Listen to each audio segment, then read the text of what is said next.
Charges tonight for shoplifting and assaulting at two different bakers. The first report was at the store just off of 156 and Dodge yesterday afternoon. Omaha Police tell 6 News that 4 women attempted to steal a cart full of groceries, but they were stopped. According to initial witnesses, the group later returned and then assaulted 2 other employees. Then later in the day, 3 women were cited for assault and shoplifting at the bakers near Saddle Creek and Leavenworth. Police say the 2 incidents are connected.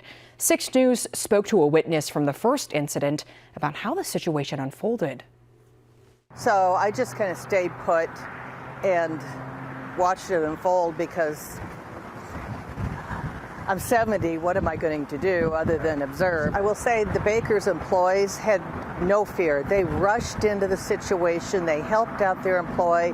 Other customers that were close rushed in to help. In a statement, Kroger, the parent company of Bakers, tells 6 News that they are adding security at the stores and working with law enforcement on the incident. Omaha Police say